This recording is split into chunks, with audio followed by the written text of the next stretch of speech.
चलिए अब देखते हैं बुलेट 100। पीएम मोदी आज तमिलनाडु और पुडुचेरी के दौरे पर हैं। उन्होंने पुडुचेरी में कई योजनाओं का उद्घाटन और शिलान्यास किया।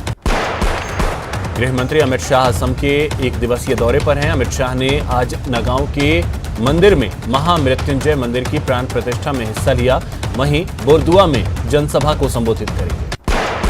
बीजेपी ने आज से बंगाल में सोनार बांग्ला अभियान की शुरुआत की। कोलकाता में पार्टी के राष्ट्रीय अध्यक्ष जेपी नड्डा ने इस अभियान की शुरुआत की। नड्डा ने कहा कि सोनार बांग्ला बनाने के लिए बीजेपी बंगाल की जनता के सुझावों को शामिल करेगी। उन्होंने बताया कि 30,000 से ज्यादा सुझाव पेटियों के जरिए ये सुझाव बटोरे जाएंगे और 2 करोड़ से ज्यादा लोगों के सुझाव लिए जाएंगे। नड्डा ने कहा कि बंगाल की प्रबुद्ध जनता जानती है कि सोनार बांग्ला कैसे बन सकता है। उनके विचारों को शामिल करने के लिए हम उन्हें जोड़ रहे हैं। नड्डा ने कहा कि सभी 294 विधानसभाओं में एलईडी रथ चलाए जाएंगे, जिसके जरिए जनता डिजिटल सुझाव दे सकती है। एक मोबाइल नंबर दिया गया है जिस पर मिस कॉल व्हाट्सएप के जरिए लोग अपने सुझाव दे सकते हैं। नड्डा आज आरबीसी कॉलेज में राष्ट्रीय गीत वंदे मातरम की रचना करने वाले बंकिम चंद्र चटर्जी के आवास और संग्रहालय जाकर उन्हें श्रद्धांजलि अर्पित करेंगे। पश्चिम बंगाल में बीजेपी अपना कुनबा तेजी से बढ़ा रही है। आज अभिनेत्री पायल सरकार कोलकाता में पश्चिम बंगाल बीजेपी के अध्यक्ष दिलीप घोष और भाजपा के राष्ट्रीय अध्यक्ष जेपी नड्डा की मौजूदगी में बीजेपी में शामिल हुई। वहीं टीएमसी ने बढ़ती महंगाई को लेकर कोलकाता में बाइक रैली निकाली। इस दौरान सीएम ममता बनर्जी स्कूटी पर सवार होकर सचिवालय पहुंची। लोकसभा अध्यक्ष ओम बिरला 2 दिन के मेघालय के दौरे पर हैं। उन्होंने राज्य की विधानसभा में विधायकों को संबोधित किया। पीएनबी घोटाले में वांटेड हीरा कारोबारी नीरव मोदी के भारत प्रत्यर्पण पर आज आखिरी सुनवाई होगी। लंदन के वेस्टमिनिस्टर मजिस्ट्रेट के सामने वर्चुअल हियरिंग होगी। पीएनबी के 14,000 करोड़ से अधिक के लोन की धोखाधड़ी का आरोप नीरव पर है। इस समय लंदन की वॉन्ड्सवर्थ जेल में बंद है। उसे प्रत्यर्पण कर भारत लाने के लिए कोर्ट में मामला चल रहा है। एलपीजी गैस सिलेंडर की कीमत 25 रुपए प्रति सिलेंडर बढ़ा दी गई है। नई दरें आज से लागू होंगी। 1 मार्च से देश में कोरोना वैक्सीनेशन का दूसरा फेज शुरू होगा। इस फेज में 45 साल से ऊपर के बीमार और 60 साल से ऊपर के सभी लोगों को मुफ्त में टीका लगाया जाएगा। केंद्रीय मंत्री प्रकाश जावड़ेकर ने बताया कि 10,000 सरकारी और 20,000 निजी अस्पतालों में टीकाकरण 1 मार्च से शुरू होगा। देश में 10 करोड़ 40 लाख लोगों की उम्र 60 साल से ऊपर है। तमिलनाडु के मदुरई में इलेक्ट्रॉनिक मार्केट में आग लग गई, जिसमें 14 दुकानें जलकर खाक हो गईं। आग की जानकारी मिलने के बाद अग्निशमन कर्मचारियों ने यहां पहुंचकर आग पर काबू पाया। पश्चिम बंगाल के उत्तर 24 परगना में एक महिला और उसकी बेटी से नाराजगी के चलते पड़ोसी महिलाओं ने मारपीट की। महिला की बेटी एक युवक कबड्डी खिलाड़ी है। इस मारपीट का वीडियो वायरल हो रहा है। करौली के टोडा भीम के करीडी गांव में आज विशाल किसान महापंचायत का आयोजन किया जाएगा। इस महापंचायत को राकेश टिकैत संबोधित करेंगे। धौलपुर में जमीन विवाद में बड़े भाई ने छोटे भाई की हत्या कर दी। मामला राजखेड़ा कस्बे का है। सीकर के बीकानेर बाईपास पर भीषण सड़क हादसा हो गया। हादसे में 2 महिलाओं सहित 3 लोगों की मौत हो गई। चूरू के सांडवा थाना क्षेत्र में बस और ट्रक की भीषण टक्कर हो गई। हादसे में एक शख्स की मौत हो गई, जबकि 14 लोग घायल हो गए। टोंक के उनियारा के अल्लापुरा में एक महिला का शव मिला। महिला 3 दिनों से लापता थी। फिलहाल पुलिस मामले की जांच कर रही है। भरतपुर के बयाना में पुलिस ने दुष्कर्म के आरोपी को और 3,000 के इनामी बदमाश को गिरफ्तार कर लिया। आरोपी 8 महीने से फरार था। जयपुर एयरपोर्ट पर कस्टम विभाग ने बड़ी कार्रवाई की है। कस्टम विभाग ने एयर अरेबिया की फ्लाइट से जयपुर आए यात्री से 18 लाख रुपए के मोबाइल फोन और एसेसरीज बरामद की। सवाई माधोपुर में एसीबी ने बड़ी कार्रवाई की है और तहसील में रिश्वत लेते पटवारी को 2,000 रुपए की रिश्वत लेते पटवारी को गिरफ्तार कर लिया। कोटा के सूरसागर इलाके में हुए माया की हत्याकांड का पुलिस ने पर्दाफाश किया है। 2 आरोपियों को गिरफ्तार किया गया। झालावाड़ के कोतवाली थाना इलाके में अपनी बीमारी से परेशान होकर युवती ने फांसी का फंदा लगाकर अपनी जान दी। झुंझुनू के पचेरी कला पुलिस ने नाबालिग से दुष्कर्म के 55 वर्षीय आरोपी को गिरफ्तार कर लिया।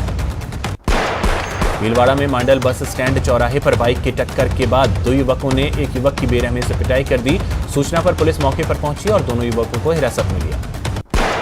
टोंक में अधेड़ महिला की हत्या से इलाके में सनसनी फैल गई। हत्या के पीछे क्या कारण है, इसकी जांच पुलिस कर रही है। डूंगरपुर के धंबोला में एक अज्ञात युवक का सड़ा गला शव मिलने से सनसनी फैल गई। श्रीगंगानगर में हमलावर युवकों ने घर में घुसकर युवक गगन छाबड़ा की चाकुओं से वार कर हत्या कर दी। झालावाड़ पुलिस ने सटोरियों के खिलाफ बड़ी कार्रवाई की है और कार से सट्टे की खाई वाली करते हुए 5 सटोरियों को गिरफ्तार किया। अलवर पुलिस ने लापता मासूम को 5 घंटे के अंदर ही ढूंढ निकाला। पुलिस ने 50 टीम बनाकर डोर टू डोर जाकर बच्ची को रात भर तलाशा। चित्तौड़गढ़ जिले के गंगरार क्षेत्र में एक मासूम की पानी के टैंक में डूबने से मौत हो गई। बीकानेर के नोखा के एक मकान में गैस सिलेंडर लीक होने से उसमें ब्लास्ट हो गया।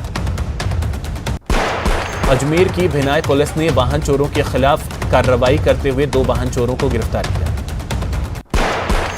कोटा के पीतामपुरा इलाके में खेल मैदान की 5 बीघा जमीन को अतिक्रमण से मुक्त करवाया गया। अजमेर की क्रिश्चियनगंज थाना पुलिस ने अवैध सट्टे के खिलाफ कार्रवाई करते हुए एक सटोरिये को गिरफ्तार किया। बारा के जिला अस्पताल में इलाज के लिए 3 दिन से भर्ती महिला के गर्भ में पल रहे शिशु की मौत हो गई। परिजनों ने डॉक्टर पर लापरवाही का आरोप लगाया। धौलपुर के सैपऊ थाना पुलिस ने मुखबिर की सूचना पर 5000 के इनामी शातिर बदमाश प्रदीप उर्फ प्रबल प्रताप को गिरफ्तार किया। बूंदी के हनुतिया गांव के पास जंगल से अवैध रूप से पेड़ों की कटाई का मामला सामने आया है और यह आरोप इलाके के कोयला माफिया पर है। हिंडौन के नई मंडी थाना क्षेत्र के रेलवे ओवरब्रिज के पास रिटायर्ड टीचर से 50,000 रुपए लूट लिए गए। बाड़मेर में कार और मिनी ट्रक की भिड़ंत हो गई। गनीमत ये रही कि हादसे में कोई जनहानि नहीं। चूरू के सुजानगढ़ पुलिस ने चोरी के आरोप में गिरफ्तार किए गए दोनों आरोपियों से चोरी का माल भी बरामद किया। डूंगरपुर के नवाडेरा में नाकेबंदी के दौरान पुलिस ने एक शख्स को ब्राउन शुगर के साथ गिरफ्तार किया। भरतपुर के कामा में जमीन विवाद को लेकर 2 पक्षों में खूनी झड़प हो गई, जिसमें 4 लोग घायल हो गए। डूंगरपुर पुलिस ने देवपुरा गांव के खेमराज मीणा हत्याकांड में मुख्य आरोपी को गिरफ्तार कर लिया। कोटा के ग्रामीण इलाकों में जुआरियों और सट्टेबाजों पर छापेमारी की कार्रवाई की गई। पुलिस की अलग अलग टीमों ने करीब 1.5 दर्जन लोगों को गिरफ्तार किया। करौली जिले की स्पेशल टीम और हिंडौन पुलिस ने 2 अलग अलग कार्रवाई में 13 जुआरियों को गिरफ्तार किया। भरतपुर के खोह पुलिस ने स्थायी वारंटी गौ तस्कर को गिरफ्तार किया है। मामले में वो फरार चल रहा था। बयाना के गांव शेरगढ़ के पास बाइक को बचाने की कोशिश में गिट्टी से भरा ट्रक पलट गया। हालांकि ट्रक ड्राइवर और खलासी ने कूदकर अपनी जान बचा ली। बूंदी के केशवराय पाटन में विद्युत कार्यालय में कचरा जलाते समय अचानक पुराने मीटरों में भीषण आग लग गई। भरतपुर के सेवर में बाल सुधार गृह से सुबह 6 बाल अपचारी भागने में सफल रहे। छत पर लगे जाल के सरिया को तोड़कर बाल अपचारी फरार हो गए। अलवर में पेट्रोल पंप लूटने की नीयत से आए 5 बदमाशों को पुलिस ने गिरफ्तार किया। बीजेपी मुख्यालय में हुई कोर कमेटी की बैठक के बाद बीजेपी विधायक दल की बैठक विधानसभा में हुई तो लेटर बम का मामला भी गूंजा। पूर्व नेता प्रतिपक्ष रामेश्वर डूडी ने बजट की तारीफ की है। उन्होंने कहा कि यह बजट ने हर वर्ग का काम किया है। उच्च शिक्षा में पहली बार शिक्षक सम्मान समारोह आयोजित किया गया। राज्य स्तर पर आयोजित इस सम्मान समारोह में उत्कृष्ट कार्य करने वाले 51 शिक्षकों को सम्मानित किया गया। करौली में विभिन्न मांगों को लेकर पंचायत समिति के सरपंचों ने धरना देकर प्रदर्शन किया और कलेक्टर को मुख्यमंत्री के नाम ज्ञापन सौंपा। अलवर जिले में सरसों की जींस की आवक शुरू हो गई है, जिसके तहत बुधवार को मंडी में 4000 कट्टों की बम्पर आवक हुई।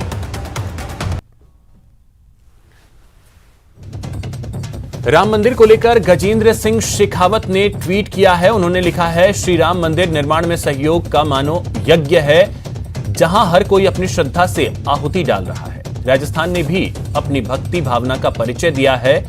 गर्वित हूं कि देश भर में जोधपुर से सर्वाधिक निधि संकलित हुई है। इस अभियान में मेरे बंधुओं का हृदय से अभिनंदन। कार्यरत बंधुओं का मेरी ओर से हार्दिक अभिनंदन करता हूं, हृदय से अभिनंदन करता हूं। जय श्री राम।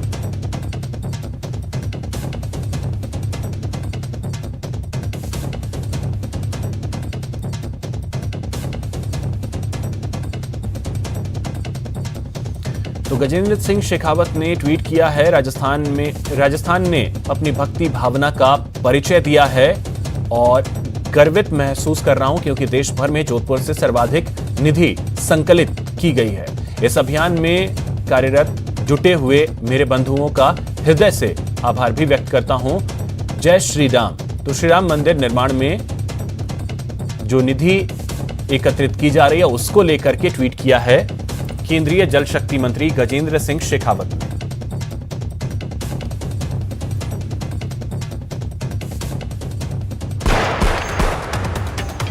झुंझुनू में एसएफसी का अटका फंड जारी करने की मांग को लेकर नवलगढ़ में सरपंचों ने धरना दिया और मुख्यमंत्री के नाम ज्ञापन सौंपा। कोटा जिले के सांगोद कस्बे में 3 कृषि कानून वापस लेने, पेट्रोल डीजल और घरेलू गैस के बढ़े दामों को वापस लेने को लेकर ब्लॉक कांग्रेस कमेटी के पदाधिकारियों और कार्यकर्ताओं ने विरोध प्रदर्शन किया। जयपुर के नेशनल हाईवे 21 पर राजस्व अधिकारियों ने टोल प्लाजा परिसर में हो रहे अतिक्रमण को जेसीबी से हटवाया।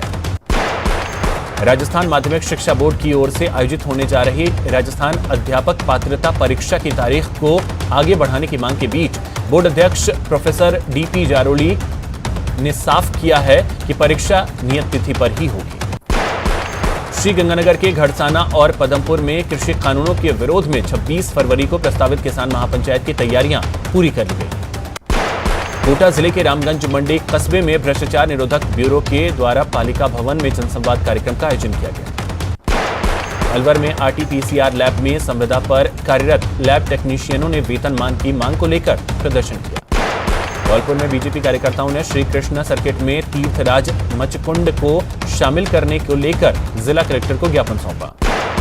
जोधपुर जिले के बहुचर्चित भावरी देवी हत्या मामले में सुप्रीम कोर्ट ने ट्रायल कोर्ट को रोजाना सुनवाई कर 12 अप्रैल तक सभी मुलजिमों के बयान पूरे कर रिपोर्ट पेश करने के आदेश दिए।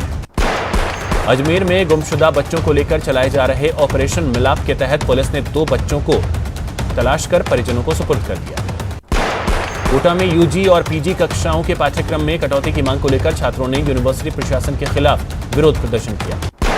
चूरू के सुजानगढ़ पंचायत समिति सभागार में एडीएम ने उपचुनाव को लेकर तैयारी बैठक की।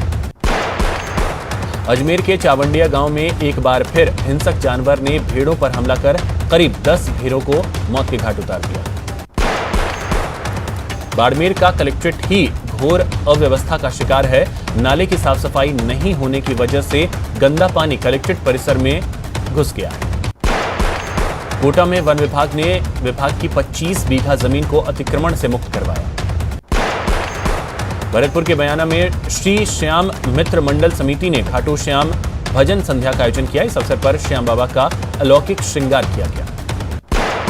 भरतपुर के पहाड़ी उपखंड कार्यालय के बाहर 23 दिनों से चल रहा अनशन समाप्त हो गया है। कलेक्टर और एसपी ने धरनास्थल पहुंचकर आंदोलनकारियों से बात की, जिसके बाद उन्होंने अनशन खत्म कर दिया।